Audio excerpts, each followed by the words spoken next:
Hi, hello. Babala lang po ito, guys. Ano po? I-check din natin, guys, ang ating setting agad po dito kay Facebook. Lalo't kung naka-professional mode na po tayo, guys. Ano po? Dahil may mga setting po dyan na kinakailangan po natin galugarin before po natin i-open ang professional mode po natin. At before po tayo mag-start po kay vlogging. Lalo't kung nangangarap po tayo ma-monetize po dito kay Facebook. Ano po? Dahil napakahigpit po ni Mets, kung ayaw po natin, guys, magkaroon po ng surprise violation, set na po natin agad po yung automatic tag dyan sa ating setting. Kasi, guys, usong-uso po ngayon, guys, yung mga nagtatag ng mga hubad na mga videos, hubad na mga larawan sa ating mga post. Hindi naman natin sila kilala, mga feeling close sa account natin, mga nagtatag sa atin. Kaya check na po natin, guys, iset na po natin, guys, please, kung ayaw po natin magkaroon po yan ng violation. Ang iba po kasi dyan, guys, bukod sa mga nudity na pinopost po nila, tinatag nila sa atin ng mga feeling close na mga taong yan, hindi mo natin sila kakilala. Isa din daw yan, guys, sa nagiging dahilan kung bakit nagkakaroon po ng not recommendable yung ating account. Natural, magkakaroon po tayo ng violation dahil po diyan.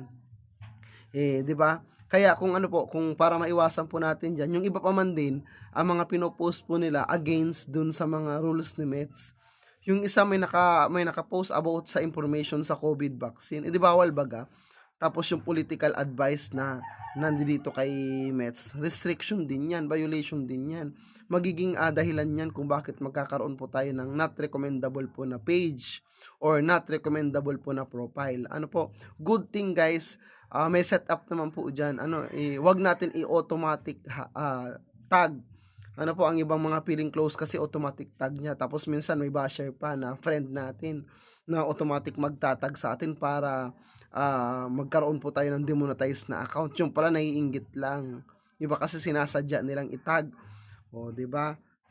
Gusto nilang i-sabotage yung ating mga account. Kaya ngayon, guys, bilang mga content creator na gusto ma-monetize dito kay Facebook, kay Mets, i-set up na po natin. Galawin na po natin yung mga nandyan po sa setup po natin para di po mapakialaman yung mga account po natin dyan. Ano po, good thing yung sa akin, naka blue badge ako, kaya meron agad warning na lumalabas po sa akin kapag may nagtatag po. Ano po, wag po natin i-accept yun, kasi pag in-accept po natin automatically, kapag na-accept natin yun, makikita po yun dun sa ating mga timeline.